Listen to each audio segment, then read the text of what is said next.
Right now, while you're watching this, your brain is quietly poisoning itself. Every second you're awake, it fills with a chemical waste it cannot get rid of on its own. There is only one thing on Earth that flushes it out: sleep. So let's do something dangerous. Let's take that away. Let's say you never sleep again. Not 1 minute. Ever. And let's watch, hour by hour in the exact order it happens, as a healthy human body tears itself apart from the inside. Because it doesn't happen the way you think. It isn't slow, it isn't gentle, and somewhere around day 6, you will start having conversations with people who were never in the room. But we're getting ahead of ourselves. Let's start at hour 1. For the first few hours, nothing feels wrong. You feel normal, maybe even sharp. But underneath, a countdown has already begun. A molecule called adenosine is building up in your brain, and it has one job: to make you sleepy. Normally, sleep clears it out overnight, and you wake up with the meter reset to 0. But you're not sleeping tonight, so it just keeps climbing. The pressure to sleep is now a wave, and you've decided to stand in front of it and refuse to move. Hour 16. This is the longest a normal person stays awake. Past this line, you are in territory your body was never designed to enter. By hour 24, one full day, something measurable has happened. Your reaction time, your judgment, your coordination have all collapsed to the level of a legally drunk person.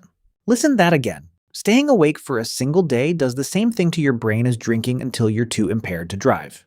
You don't feel drunk. That's the terrifying part. You feel fine while making the decisions of someone who is not. And here's what almost nobody knows. In 2013, researchers at the University of Rochester discovered why your brain needs sleep so badly. They found a hidden plumbing system in the brain, later named the glymphatic system, that switches on almost entirely while you sleep.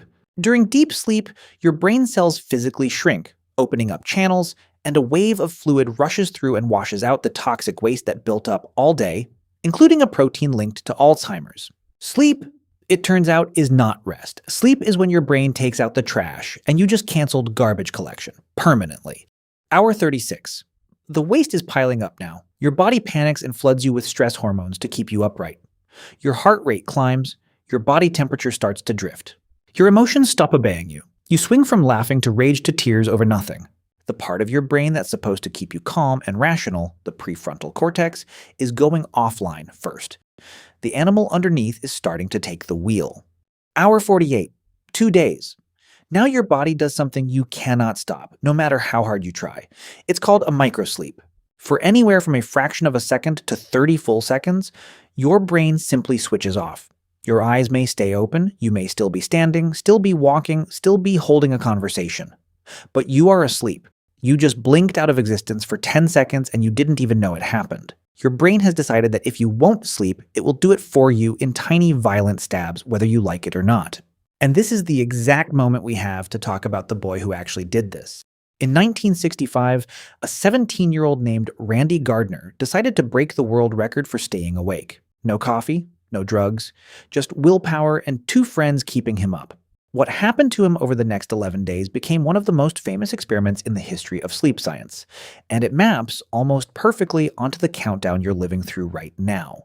By his second day, Randy couldn't focus his eyes. By day 3, he'd lost the ability to identify objects just by touch, and he'd turned irritable and clumsy. His body was already unraveling, but his mind was about to go somewhere much darker. Day 4. This is where it turns. Randy became convinced he was someone else, a famous football player, and got angry when people corrected him. His memory started dropping out mid-thought. He would begin a sentence and simply lose the end of it, staring, unsure of what he'd been saying. The line between what was real and what wasn't had started to dissolve. Day 5 and 6. The hallucinations arrived. Randy looked at a street sign and saw a person standing there.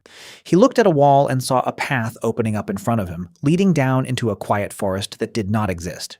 His brain, starved of the sleep it uses to sort dreams from reality, had stopped waiting for permission. It was now dreaming while he was awake, painting people and places over the top of the real world, and he could not tell the difference.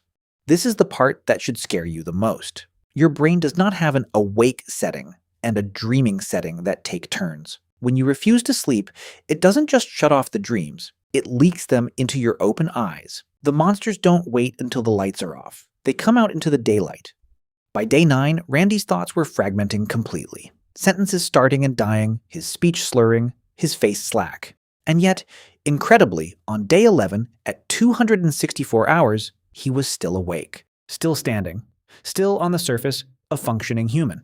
Then he finally slept. And here's the twist the story is famous for. He slept for about 14 hours, woke up, and seemed almost fine. His brain, given the chance, ran a full night of frantic cleanup and pulled him back from the edge. Which raises the obvious question. If Randy came back, why would never sleeping actually kill you? Why can't you just push through it forever? Because Randy had an escape hatch and some people don't. Remember those microsleeps? The ones your brain forces on you whether you want them or not? That's your emergency system. Even in the worst deprivation experiments, the brain steals back tiny scraps of sleep to keep you alive. It cheats. It has to. But there is a disease that rips that emergency system out entirely, and it is one of the cruelest things in all of medicine. It's called fatal familial insomnia. It runs in families, passed down through a single mutated gene. It's caused by a prion, a twisted, misfolded protein that spreads through the brain and eats holes in the exact region that controls sleep. And once it takes hold, the person simply stops being able to sleep. Not struggles to, cannot. The off switch is physically destroyed. It starts small, a little trouble drifting off, then worse. Then the person is catching only seconds of sleep a night, then none at all. And unlike Randy, they get no microsleeps, no cleanup, no reset. Just endless, unbroken waking. The hallucinations come, the body wastes away, the mind slips, and roughly 15 months after it begins, the person dies. Not from a bullet, not from a tumor, but from the pure accumulated damage of never being allowed to sleep again. There is, as of today, no cure. It is the closest thing that exists to the thought experiment we started with, and it proves the point in the most horrifying way possible. Sleep is not optional. Sleep is not lazy. Sleep is not lost time you could be using for something better. Sleep is the maintenance window in which your brain repairs itself, clears its own poison, files your memories, and quietly keeps you sane. Skip one night and you're driving drunk. Skip a week and you're seeing ghosts. Skip it forever, and there is no version of you left standing at the end. So here's the strange, almost beautiful truth hiding underneath all of this. Every single night when you lie down and close your eyes and let go, that surrender you barely think about, that thing you sometimes resent, sometimes fight, sometimes wish you needed less of, that is your brain saving your life. Silently. Perfectly. The same way it has for every human who has ever lived. You spend about a third of your entire existence unconscious. A third of your life, gone, handed over to the dark. It feels like a waste. It isn't. It's the price of admission for the other 2/3. It's the maintenance that keeps the machine of you from tearing itself apart. So tonight, when it comes for you, that heavy, warm pull behind your eyes, don't fight it.